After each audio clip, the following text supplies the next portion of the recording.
Hello मैत्रिणींनो, कसे आहात सगळे? श्री स्वामी समर्थ.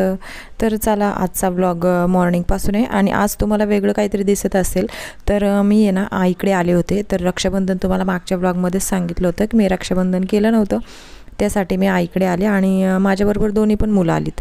तर त्या दिवशी माझी मामी पण आली होती, जी माझी चुलत मामी होती त्या दिवशी पण आली ती आणि 2 दिवस ती राहिली. तर आईकडे आले म्हणून चला मग म्हटलं थोडंसं आईला पण आराम द्यावा. तुम्हीही असंच करत असाल. माहेरी जेव्हा येतो ना आपण तेव्हा पूर्ण आराम आपला होतच नाही आणि आपल्यालाही तसं बरं पण वाटत नाही, कारण आपली आई एकटी करत असते घरी आणि आपण मात्र आराम करायचा हे मला तर अजिबात पटत नाही. त्याच्यामुळे मी माहेरी आले तरी काम करू लागते, तिला मदत करू लागते, जेणेकरून तिलाही थोडासा आराम मिळेल. आणि मी इथे पोहे कारण मी संडेला संध्याकाळी आले होते आणि हा मंडेचा व्लॉग आहे. तर आपल्या मनात नेहमीच असं येतं की आपण माहेरी गेलो तर आपण आपल्या आईला मदत करूयात किंवा आपला हातभार असला तर तिला थोडा आराम मिळेल. तर असं मला तर वाटतंच, कारण मला तर अजून भाऊजाई नाही आलेली, भावाचं लग्न नाही झालेलं, त्याच्यामुळे ती एकटीच सगळं काही करते. त्याच्यामुळं मग मी जेव्हा माहेरी येते ना, जेव्हा माहेरी येईल ना दिवाळीमध्ये किंवा रक्षाबंधनमध्ये, तर मी मागच्या वर्षी तर काही आलीच नव्हते, तर ह्यावेळेस मी रक्षाबंधनला लेटच आले खूप.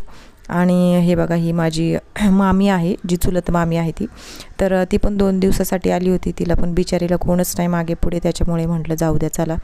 तर आपण म्हणतो अतिथी देवो भव. आता आम्हीसुद्धा अतिथी असले म्हणजे पाहुणे जर असले तर त्यांचा पाहुणचार पूर्णपणे करतोच. तर मी इथे पोहे पूर्ण बनवले आणि संडेच्या नाईटला आहे ना फोडणीचा भात केला होता. मग तो फोडणीचा भात आणि पोहे असे नाश्त्याला केले आणि तेच खाल्ले आम्ही. आणि दुपारी आहे ना मग मी पनीर टिक्का जो आहे ना, तुम्ही मागच्या मी सगळ्यात आधीच्या व्लॉगमध्ये तुम्हाला शेअर केला होता, तो पनीर टिक्का केला होता आणि तोच संध्याकाळी होता, त्याच्यामुळे मग मी तुम्हाला काही ते शेअर नाही केलं याच्यामध्ये.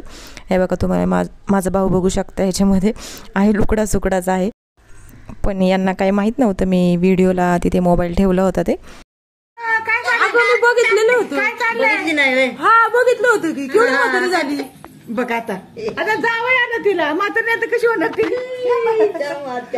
काय चाललंय?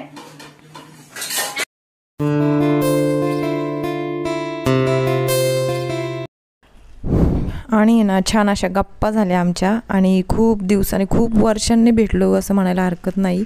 तर कसं असतं ना, आपण माहेरी आलो ना तरच मग आपल्या ह्या गोष्टी घडतात, आपले जुने ओळखीचे मिळतात, आपले नातेवाईक मिळतात, आपले आजोळ्याचे मिळतात. पण आपण सासरी असलं ना तर ह्या गोष्टीचा पूर्ण विसर पडतो. माहेरी आल्यावर त्या गोष्टी सगळ्या ताज्या होतात. हे असंच असतं आपल्या. माझ्या तर खूप साऱ्या जुन्या आठवणी उजळून निघाल्या त्या दिवशी आणि खूप बरं वाटलं. खूप 2 दिवस मी आईकडे आले आणि इथं आई पण मला मम्मी पण मला हे भात देत होती. ती म्हणाली चिवला पण दे आधी, आणि सारखा मोबाईल धरते ना म्हणूनच तुझी तब्येत खराब झालेली आहे, सारखा ते मोबाईल हातात असतो म्हणून अशी बोलत होती मला. तर आपल्या आईलाच आपली काळजी असते. शेवटी आपण सासरी असलो ना तरी शेवटी फक्त आई आणि आईच असते आपली, बाकी कोणी नसतं. हे तुम्हाला सगळ्यांनाच माहिती आहे. कितीही आपल्या सासू असले सासरे असले तरी आपलं एवढं कोण काळजी करणारं नसतं, बस फक्त फॉर्मॅलिटीज त्यांची पूर्ण करतात. आणि हे बघा आईच्या इथे हा नागवेलीचा वेल तिने लावलेला आहे, जवळजवळ वर्ष झालं असेल.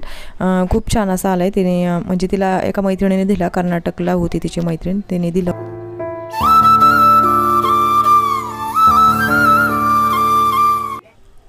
आणि नंतर संध्याकाळी मग मी भावाला ओवळून घेतलं, रक्षाबंधन करून घेतलं. पण आणि तुम्ही बघा कसं केलं आहे रक्षाबंधन, म्हणजे त्याने मला काही ओवाळणी दिली नाही. बस तो सुखी राहावा एवढीच माझी इच्छा आहे, मला कसलीच ओवाळणी नको त्याच्याकडून, कारण अजून त्याचं लग्न नाही, अजून काहीच नाही. त्याच्यामुळे दिली त्याने ओवाळणी मला, पण बस तेवढ्यातच खुश आहे.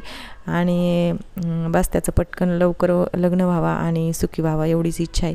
तर हा आजचा व्लॉग कसा वाटला तुम्हाला मला नक्की सांगा कमेंट करून. आणि असंच भेटूया आपण पुढच्या नवीन एका व्लॉगमध्ये. तोपर्यंत तुमची काळजी घ्या आणि श्री स्वामी समर्थ.